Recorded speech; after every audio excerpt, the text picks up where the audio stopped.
Hello and welcome to Connect and Collaborate. I am Alex Hopkins, your on-air producer, and I am so excited because on Monday, August 20th, we have our second annual View from the Top event. Exciting stuff, right? We are giddy, We're giddy with excitement. awash in excitement. Yes. So I have two guests in studio. Groovy is from Pete earlier. That are talking about the View from the Top event. I have Pete Casillas. He is the president and publisher of Denver Business Journal. How you doing, Pete? I'm doing great. It's great to be with my partners Yeah. today. We're very excited to have you on. And of course, we have Jeff Wasden, COBRT president. How you doing, Jeff? I am amazingly well today. It's a great day, and it's great to have Pete in and really talk a little bit about not only View from the Top, but the Denver Business Journal. And obviously, I think most in the business community are very well aware of the DBJ. But Pete, talk a little bit about you and how you got to the Denver Business Journal. And then a little bit about DBJ and your subscription, your reporters, and your model. Sure. We are proud to call this our 70th year of operation. The Denver Business Journal was founded back post World War II by a local Denver personality named Gene Servey, who had worked for the Denver Post and the Rocky Mountain News earlier in his career. The Rocky. Yeah. It's a I remember that, I think. Pour a little out for the Rocky Mountain News. Gene Servey felt that both of those papers did not give the appropriate attention and just treatment of the business community. And you know, coming out of World War II, people were eager to get back to work and grow the economy, and Mr. Servey saw an opportunity to produce a different kind of publication that was really, you know, by business people for business people, and innovated with running lots of content around transactions, business transactions, and started grouping data and creating lists, and many of the early content concepts for business people that carry on to this day. So this is our 70th year. It's been a blast. My entire career has been spent in the media, local media business, always on the business side. Starting at the San Jose Mercury News and the halcyon days of the original .com bubble, and kind of my career took me all over the country, to Miami and New York and Denver and back to San Francisco and back to Denver again, and I can say with certainty that this is probably the best place to be doing this job, telling the stories of the business community relative to any other community in the country. And it's great to be here. How many business journals are under the corporate flagship? So American City Business Journals is our parent company. We operate in 43 U.S. markets. We have physical printed journals in 40 markets, everywhere from Honolulu to Boston to Miami to Seattle and a lot of markets in between. Now, you have a market in Honolulu and you're choosing Denver? I know, right? You beat me to it. Sure. I know, I was thinking the same thing, Alex. I'm like, wait a minute. Honolulu is a interesting business community, and funny enough that our current publisher, my counterpart and colleague in Honolulu, it was her mission to get there. She was the longtime Business Journal publisher in, go figure, Minneapolis, St. Paul. So she traded. She's ready. She traded Twin City snow for sandy beaches. Good call. Yeah, good call for her. So talk a little bit about the Denver team here. You have a brand new editor, obviously Neil Westergaard, about 20 years with DBJ, retired. You certainly had some change with your reporters as well. Sure. Talk a little bit about your team today, and then we'll get in really into your market and your subscribers and how people can engage with DBJ. Oh, I am so enamored with our team at the Denver Business Journal at the moment. As you mentioned, we had one of the best things about the Business Journal for a long time was our tremendous tenure with under Neil Westergaard's editorial leadership. I still have employees that have worked there for 27 years, 25 years. It's tremendous. But we are now in the midst of, I think, another wave of change, and under our new editor, whose name is Rebecca Troyer. She moved out to Denver from Greensboro, North Carolina. She's a Raleigh, North Carolina native. Spent a lot of time in southern Indiana. She is tremendous, and she is hired in short order. Pretty much a new editing staff, new editing team. The managing editor Courtney Gears, who came to us from the Denver Post, and our associate editor Jonathan Rose, was an intern for us for a couple terms, graduate of Metro State, and he's just got great energy. And then our reporting team, we're still anchored by some of the best in the business here, in Ed Sealover, who's worked for the company approaching 10 years now. Ed covers, I think probably most notably, the state government beat, but he's a man for all seasons. He holds down reporting on the beer industry. Yeah, we know why he won't let that one go. That's fair. The travel and tourism. He's not letting the beer go. And Ed has just got, it's very well known and respected, and it's a pleasure to work with him. Greg Avery was our longtime technology reporter, and he's now taking a turn at covering the energy industry. And Greg's just got a great mind and nose for reporting, great storyteller. So those are kind of our two anchors. And then we've just been hiring left, right, and center. We've got 5 new editors and reporters that have joined our team. Just a tremendous talent from North Carolina, from Michigan, from Texas. It's nice being in a market of choice, a place where people want to move. It makes my job as a recruiting's a little easier. As a chief recruiter, a little easier, which will actually be that'll be a great theme that we'll talk about, I think, when we get together with some of the largest CEOs of the largest publicly traded companies in Denver at our View from the Top. Is just what is it like to recruit employees to this to the Denver market. And are there unique strategies about retaining them beyond beer and or legal marijuana? But there's a lot more. Clearly, our lifestyle here is the biggest draw, and it's a pleasure to assemble a great team and do the work that we've done for the last 70 years. So knowing the reporters that you have and the wonderful new editor you brought on, what do you actually do there? Well, that's a good question. So media, local media in particular, some would say, I think on the bad days, it's a dying breed. I'd care to characterize it as there's never been a greater demand or need for the services that we provide. It's just that the way that we do that is changing. The mediums that we use to convey information are changing.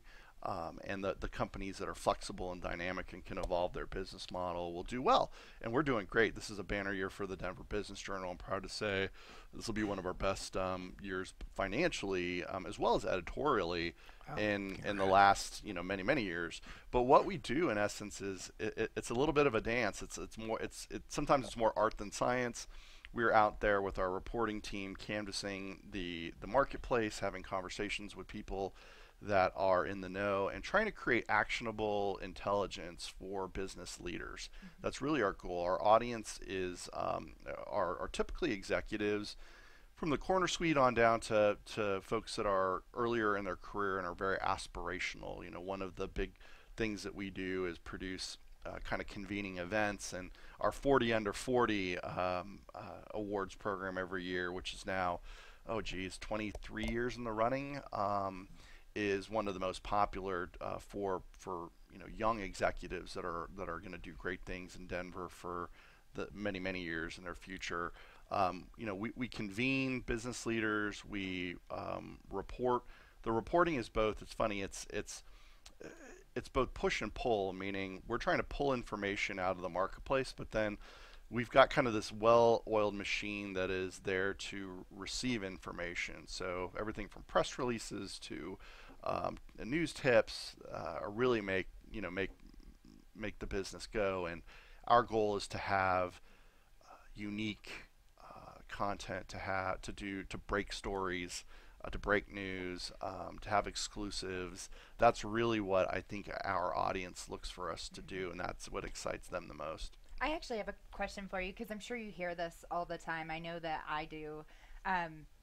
Journalism's dying, right? It's dying art. The radio side of it's dying. Print is dying. But you mentioned this is going to be a banner year. This is like financially, Yeah. this is a really good year for you. I gotta ask you, What's the how? secret sauce? Yeah, what are you doing? Well, it's so first of all, we operate in a tremendous niche, right? The being able to assemble perhaps the most exclusive audience of business leaders in the metro area under our banner is very marketable to this day. So our advertising model has not suffered, I think, as mightily as maybe more business to consumer publications and magazines and daily newspapers and what have you. So our business is business to business. And I think we've continued to diversify our portfolio. It's not, we spend more energy on the work that we do in the digital space than any other medium. So digital advertising is big for us. Event marketing is huge. We produce, I would say, 24 events a year, probably on average about 2 a month, all different scales, from big 800-person hotel ballroom style awards events down to very intimate conversations with that are targeted topic, very senior leaders having a conversation around a topic that's pretty, that might be germane just to a certain segment of the industry. We'll produce that conversation as well. So really running the gamut from 800 to 8 people over the course of a year. So having kind of that three-legged stool, a digital, the print product, which is still very, very much strong. And, it's kind of funny. There's almost a bit of a pushback. We're so tethered to our phones, and we walk around staring at these small screens all day, that when the business journal lands in the mailboxes on Friday in the print form, I get more feedback, as much, I should say, if not more feedback from millennials about how they enjoy the reading that experience. Activates, I think, different parts of their brain. So the print business is healthy for us, and then that event business. So it's a three-legged stool that makes us work. Our subscription, we're paid subscription model as well. So we feel like we bring information that is unique, such that people will pay for it. It's not commodity information. We try to stick to our knitting and just get deeper rather than getting wider. And I think you put all those things together with a long track record and a great brand, and we can be very successful financially for a good long time. Prior to the show starting, Pete, I ran through President Trump's Twitter feed just Why? to see if there was Why?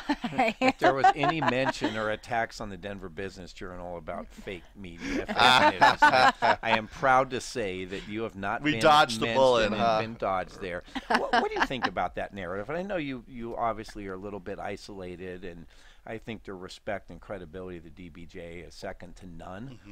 All of our relationships, it's honest reporting, it's factual, it's timely, it's relevant, it's what the business community is looking for. But as a journalist and somebody that's been in this for your entire career, what does that look like for you to sit and hear this conversations going on nationally? It's troubling, I think, on certain levels. Just the level of vitriol and kind of misinformation. We live in an interesting time, and I think my theory is that things started to change in terms of public opinion of the fourth estate, of professional journalism, somewhere around the advent of the 24-hour news cycle, 24-hour cable news. And there was obviously a need to feed that beast. You have to have something to talk about. And the way that traditional news cycles work, with original journalism, most of which, by the way, was still being done by newspapers, was done on a certain portion of the day. So if you're overnight and you're trying to talk about the news of the day, which at that rate might be many 12 hours old, I think opinion started to be infused, and more commentary and guest experts and the either by a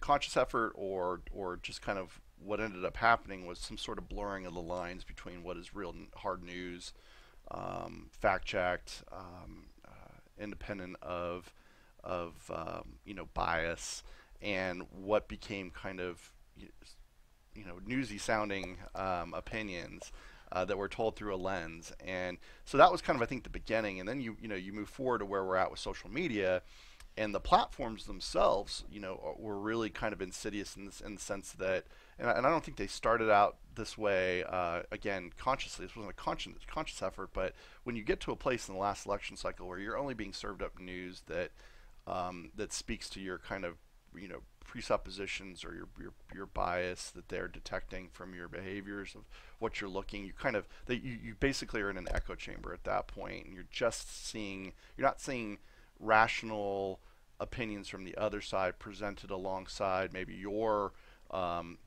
your opinion, and it just gets ugly.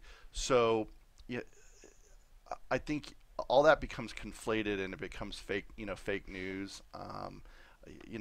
I know that look, there's always been some set of liberal bias for certain publications. You could go all the way back to the advent of journalism and William Randolph Hearst and whatnot. So before we start getting too excited, like this is a new phenomenon, you have to remember the era of yellow journalism was there. To sell papers, and in essence, that's what's happening. Is they're promoting either an agenda or a business model with content that is. Yeah, exactly. So it's not a new thing, and bias is not new in the news, and you can kind of group and draw lines. But I think what is new is just kind of the bold-faced lying that occurs and is amplified across airwaves and across satellite streams, all under kind of the under the brand of seemingly well sourced and respected kind of news institutions, and that's troubling. So to answer your question, part of the blame I feel like comes back to folks that are in the business to go out of their way to present news in the most news and information in the most accessible manner, with the mind for all ears and eyes, knowing that you're never going to win over certain people, and that's the way it is. But you have an obligation, I think, to your credibility to try and be as transparent and as factual as possible. The DBJ, fortunately, at the Denver Business Journal, we don't really, we don't editorialize, we don't endorse candidates. That's done on purpose. We've got as many, I would venture to guess, Democratic subscribers as we have Republican subscribers, as we might, Libertarian subscribers. I think our mission is just to get in depth, and the thing that separates us, I think, from other media outlets is the fact that we have the luxury of sticking with the story. I talked about the fact that we've been in business for 70 years, and I've got employees that have been with us on their beats for 10 to a dozen years. They've seen the ebbs and flows. They've seen the cycles. So we don't get all riled up right away. And if we have to report on down earnings or bad behavior in the executive suite, we'll be there on the back end and talk about how that organization came through change and learned from it and became better. And I think that's the difference. We don't just kind of try and swing for the sensational, one-time story. We're there to tell the story over time. Which adds to your credibility, right, and the long-term success and where you are today at this banner year that you referenced earlier, and I think that's fantastic. You kind of talked about not endorsing candidates and really just reporting the facts and information, and we share that same thing. We talk about we're about policy, not politics, but we do a lot in that space, right? We've hosted some forums. We've hosted Finding Colorado's Next Governor. We've hosted hosting now the new Election Watch series, all in partnership with the Denver Business Journal. Talk a little bit about that partnership and what getting on radio and having Ed as a reporter come involved, and then moving that into the actual governor forums that we hosted for the Democrat and Republican parties prior to that primary. I think it was a great extension, a great partnership. But here you are in the print media getting into a political event, reporting and stocking on radio. Sure. Talk about why with the Colorado Business Roundtable, what that looked like for you in that decision. Well, again, I think it's incumbent for us to reach our audience in all the different ways that they are there to be reached, for lack of a better term. We follow their, maybe that's one for pause for effect.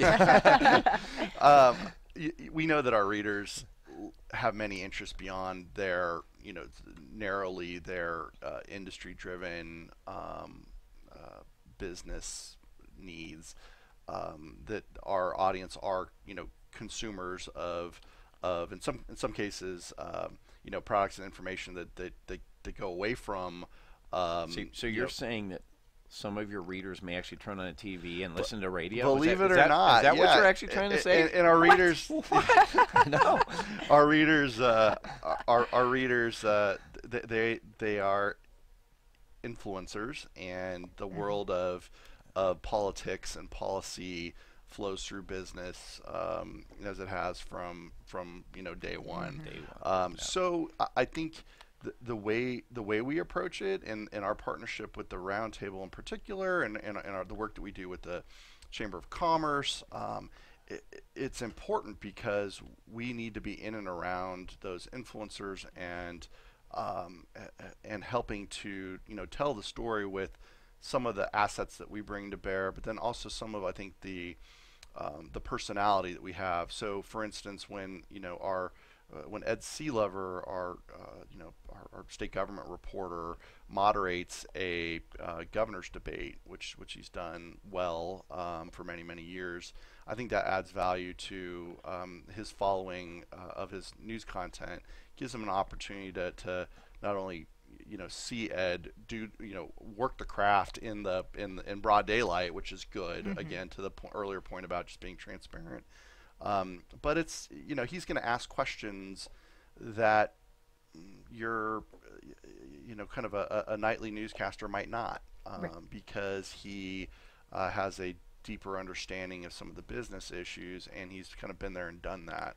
that was very readily transparent and aware on my side, sitting here listening to Ed through this whole series of Finding Colorado's Next Governor that lasted 10-11 months, and then directly into the forums. The level of question, engagement, and knowledge that he brought, because he does this each and every day, to pin down a customer, to do the follow-up questions, which I thought was so fascinating. It's not, hey, I'm going to ask a question, you're going to throw out whatever you want to say, and then we're going to leave it unchallenged and go on to the next question. Right. Ed went right back, and with a follow-up and clarifying, and how do you pay for that? I don't understand. There wasn't an answer somewhere in there. There was a lot of talking. Right. I didn't hear anything that I can actually print or that our people are going to actually pick up on. And so it's great. And I thought that was what really added the value to the whole series and our forums that we did with Ed kind of at the helm there. Agreed. And I think, words matter, and we need to keep track of our leaders, our political leaders, on their positions and how they've evolved over time too. I mean, it's in having a knowledgeable reporter who's got somewhat of an encyclopedic memory that can look back 5 or 10 years and say, well, your position has changed over time. Tell us a little bit about what's driving that. Or you assumed one position last cycle and you're on a slightly different tack now. Talk about that.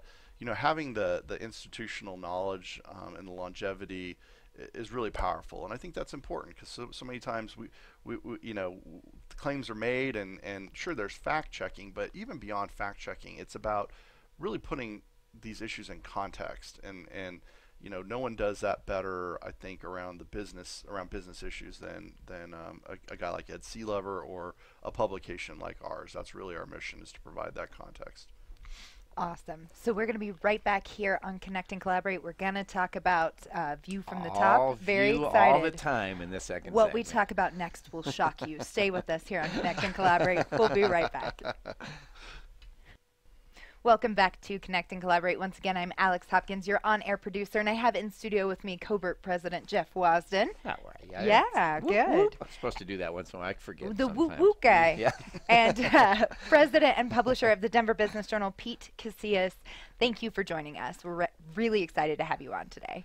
Really excited to be here. Yeah. It's been great. So we chat a little bit, Pete, about DBJ and the phenomenal work that you guys are doing, our partnerships and some of the things we've been doing around politics and the governor's races and stuff. But we did an event last year called View from the Top, and we're getting ready next week for our second annual View from the Top.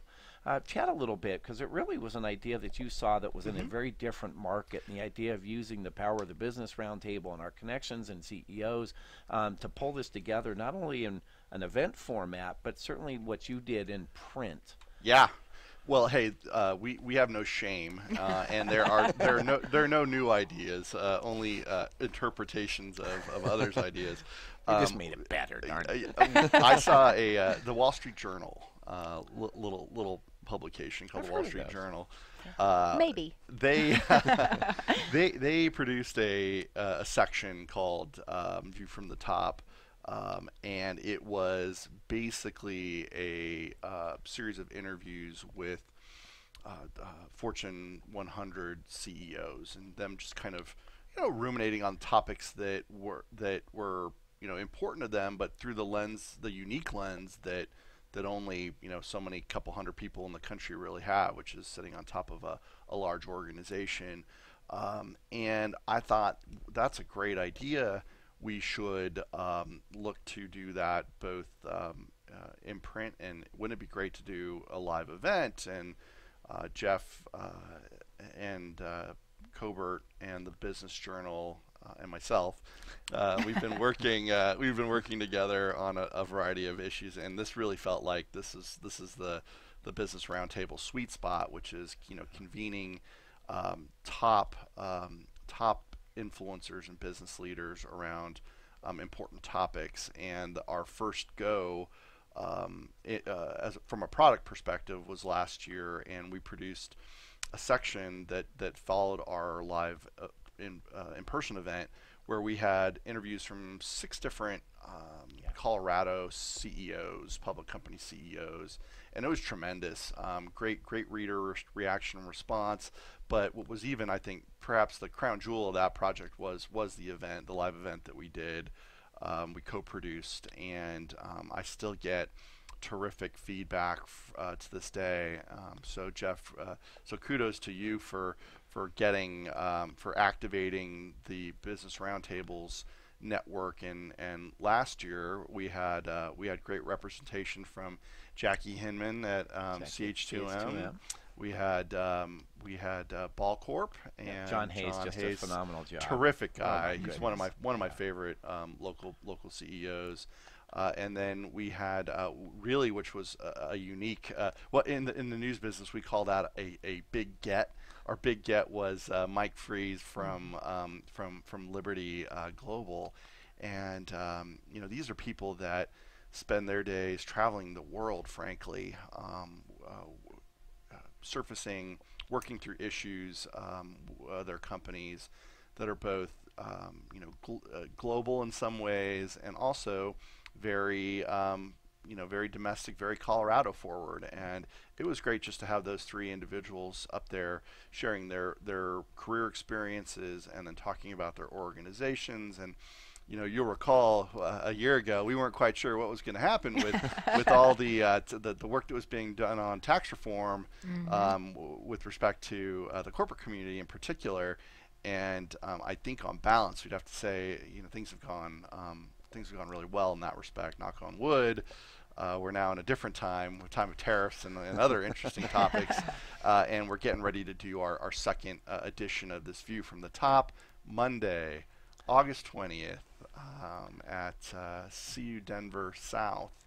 We're getting it kicked off at what, Jeff? 11 o'clock check-in, 11:30 lunch, and the program will begin. We're very excited about this and partnering. We've got some great partners that have came on board, or sponsors for the event, from CareerWise to KPMG to CU Denver South to AT&T and others that have stepped up because of the success really of that first year and how powerful that was. again, we had a lot of chat around taxes and stuff. The complexities of these CEOs all day, whether it's the human capital side, the global landscape, the regulatory reform, labor issues, competition, technology. It is fascinating when you think about the scale of what they're dealing with in that space. And so to get all three of them up on stage to talk about the dynamics of their company and the challenges they're facing and opportunities. And certainly we know Jackie Hinman and CH2M that were acquired by Jacobs, and we'll talk about this year's event and why it's so neat, and the collection and the kind of the change, because they went through an interesting transition in store and being purchased by Jacobs. You've got Western Union this year again with some different changes about this corporate relocation and the idea of possibly leaving Denver. And then certainly, as we look to Red Robin and the changes in the food industry, this year is going to create kind of its own fascinating dynamic and opportunity to tell some very different stories about why Colorado matters and what they're facing in the industry, and why somebody like a Jacobs looked at a CH2M, a Colorado-based company, for acquisition. But I want to finish up the last year's event, and you talked about the success in the print and the event.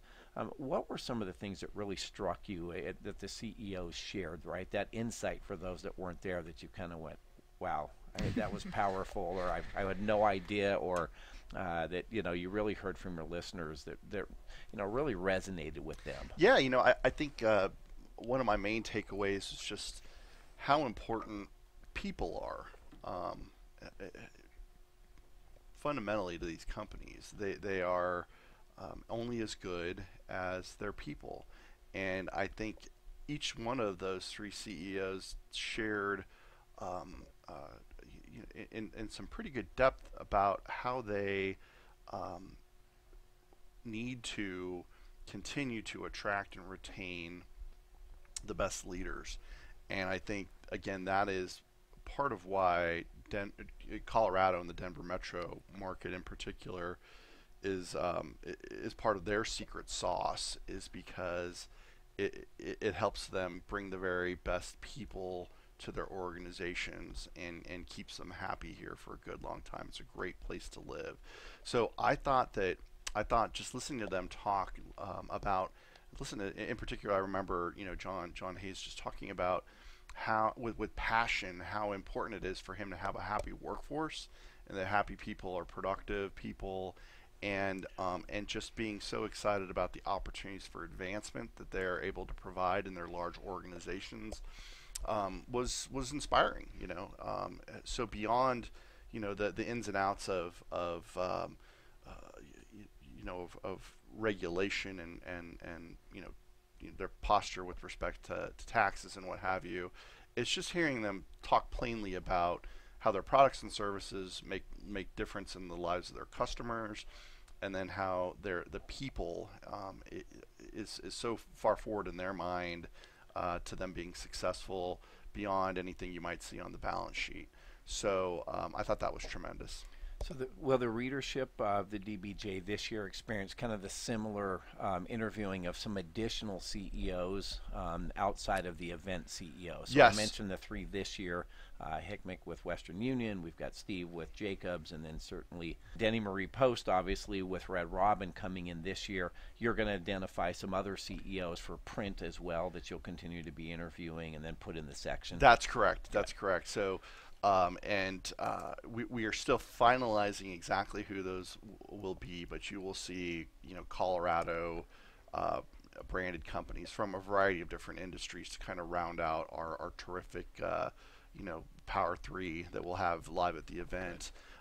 And the whole package itself, I think, will have something to offer for everyone. If you're a small business owner, and again, the Denver is a community of small businesses first and foremost. It's not like we've got a big Fortune, a 500 brand on every corner, or every skyscraper on every corner. We added one just this week. Yeehaw! Planted the flag. Thank you. So, but most of what we do in Denver is support local commerce, and for those business owners, or for those general managers, or of mid-sized companies, some of what these CEOs have to offer should strike home with them. I mean, they're dealing with the same, challenges around just managing, customers and supply chains and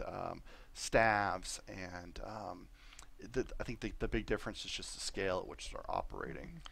Adding the F Corp, right? If you've heard of North Face and JanSport and other brands that'll be here, will be a great addition, and look forward to having them and Davida and Mike Long at Arrow and other CEOs as this series continues to roll forward.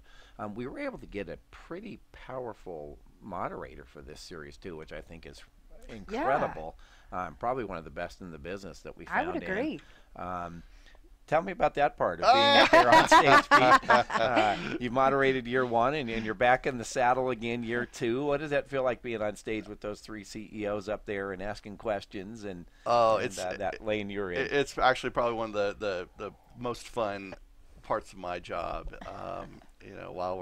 While we're behind the scenes producing, all this content, day in and day out, to have the opportunity to get out in front of, business leaders, business people, and talk to our subjects in again a kind of a very open and honest way is just is a terrific privilege. We will be asking them questions that range from what it's like to do business in Denver, in the Denver metro market, and but not only just all the pros, and there are many pros, but some of the cons too. This has become a very expensive place to live and work, and listening to these folks that employ hundreds if not thousands of people in the metro area talk about what some of their unique strategies are to try and make this a very competitive workplace, and a rewarding workplace is great, is fun. I think we will have the opportunity to explore some issues just about where these folks see the local marketplace going in the next 6 months, a year, 5 years even. We have a tremendous asset, obviously, in the Denver International Airport, and that's got tremendous opportunity and capacity for growth. These are folks that are managing workforces, again, across the country and in some cases across the world.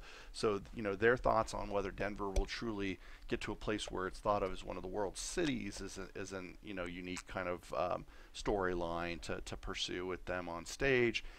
We're just going to hear a lot of great things. I'm excited. When you get this many, these people are not in their roles by accident. They tend to be very smart. They're in most cases, what I found, rather than your stereotypical kind of, captain of industry, these folks tend to be very self-aware and humble in some cases. And Incredibly it's so. It's neat to kind of to get the man, so to speak, up on stage, and after listening to them for a while, you realize, gee, that person has a worldview that is not dissimilar than my own, and I could really enjoy working with them. I could certainly enjoy listening to them for any amount of time. So it's just a tremendous opportunity to get up and convene this group on stage and have them kind of take a peek inside the kimono, so to speak, of what how they do their business. So it's great. Well, there's certainly some challenges, that they face here in the state of Colorado, right? You talked about workforce and how our education system, and if they are seeing that as a true pipeline in delivering the kind of talent they need to continue to innovate and move forward and compete globally. Certainly there's cost of living issues that you reference. We have a transportation issue. What? Maybe some Who people knew? feel here with a couple ballot measures that voters are going to be looking at in November. How does that play into those kind of discussions? And then you factor the national landscape, and you talked about tariffs earlier, but certainly NAFTA and tax reform and the regulatory environment. As a moderator with so much content and so many things to go in so many areas, how many hours a night are you prepping for that? Fortunately, I've got a terrific staff of professionals that do this all day, every day. I see. Now we know this. Tapping into your own talent. I'm a smart local CEO. So as long as you can read, you're going to be in great shape up there. Is what you're saying. No, I think there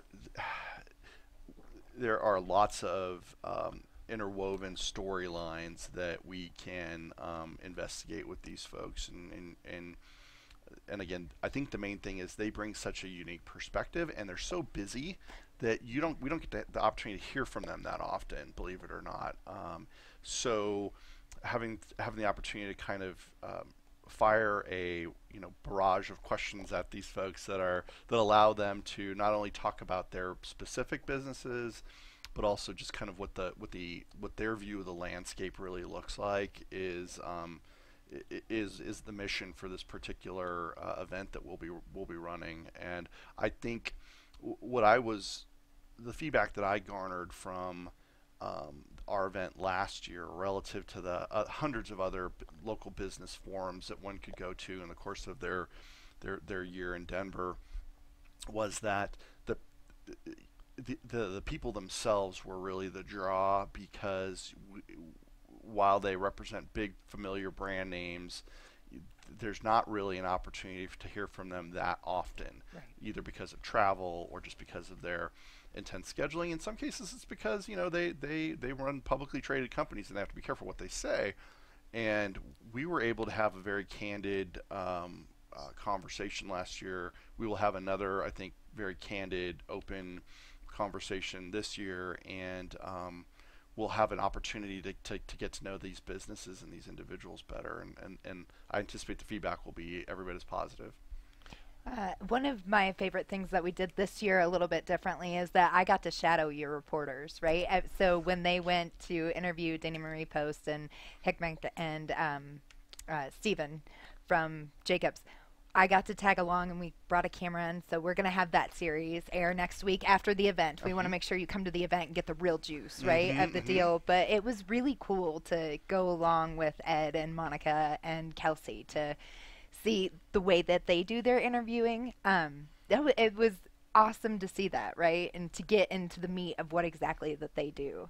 So we appreciate that opportunity to get to shadow your reporters and fill our content as well. Absolutely. It's a great partnership on so many levels. It's an incredible partnership, but I think you brought out some things that I think resonate so well from not only the attendees, but certainly from us, and working with so many of these high-profile companies and great leaders that we're so blessed with. We are not hurting for talent, and these companies that we get to represent day in, day out on behalf of the Colorado Business Roundtable and the national organization, you speak to that character, the humbleness, the approachability, the worldview, the appreciation for their human capital and their workforce and why that matters to them. And it's so revealing, and you can just see these folks.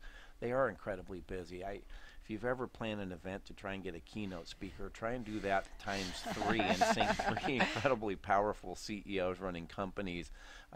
That was a challenge, and always is, but we're so fortunate to have been able to not only come up with a date that worked for you and moderating and DBJ, but all 3 of the schedules, and then getting the venue and everything to sink in. And it's going to be an incredible opportunity again this year, because they are different, right? It's a very different story from last year. Not only the landscape of where we are, as you said, kind of going into the whole tax reform and the issues that are there and the types of companies that were represented last year, but you look this year, right, bringing in Red Robin and what Danny faces, right, and the landscape there and the challenges that they're facing and the ups and downs in that industry, certainly on the hills of Chipotle and all their challenges, and they're leaving their corporate headquarters here, and what she faces day in, day out. You know, you've got Stephen coming in from Jacobs that purchased, CH2M and you know, why and what did that mean, and what does that look like for Denver, you know, as far as the presence and the workforce that's here and the changes for there. And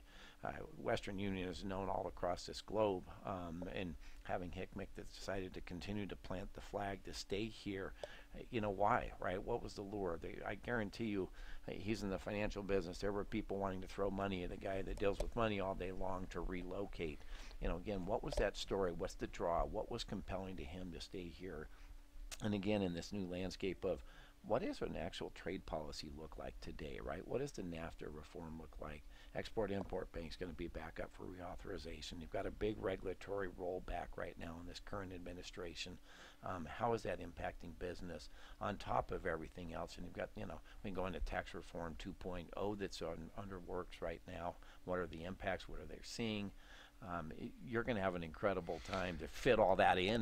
There's no shortage of questions and content that will come from these three dynamic people.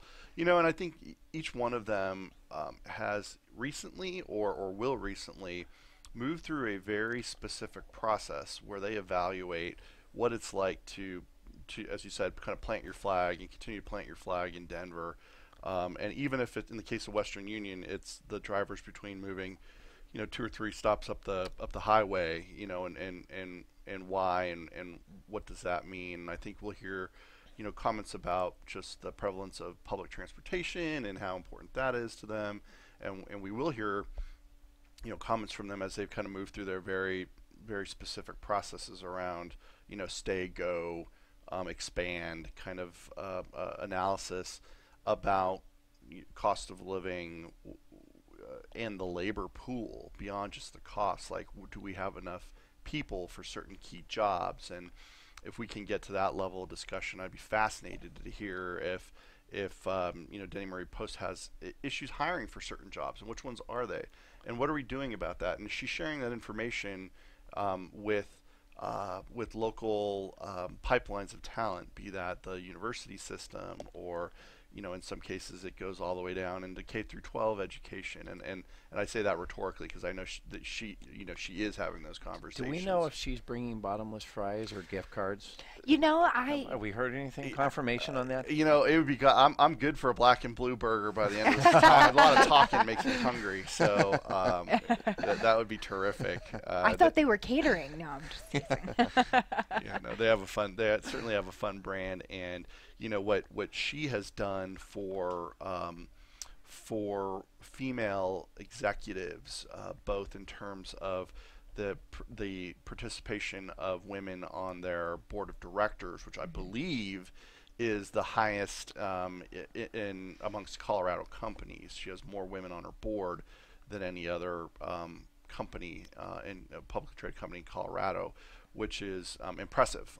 But as we know, there's much more work to go there, and she is the type of leader that's making it happen for women in the business community. So, I mean, we could talk just about that for 20 minutes, and get inspired about all the good work that has occurred, and grit our teeth a little bit about how much more needs to continue to occur to have a truly balanced workforce, a very inclusive workforce. And I know inclusivity is that's a key theme for all these companies, and it's part of why Denver is an attractive place to come and build a business here, because I think the character of our community is fairly accepting and diverse. And we joke all the time about there's the rare native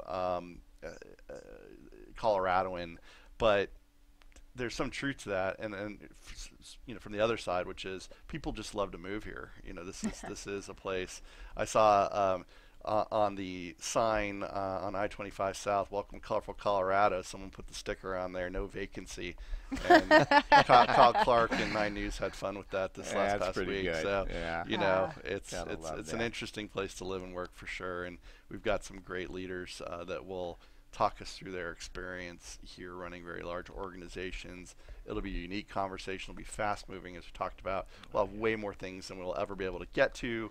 So I'll be trying to move it along as fast as I can. But that's great to have the print follow-up version, yeah, right? And the ability to kind of ask some very different questions and expand on those conversations with them. It's such a great opportunity. We're so excited to do this. And again, give kind of the Denver business community a view into what this takes and what this looks like to run these large, complex organizations that we're so fortunate to have here in this great state of Colorado.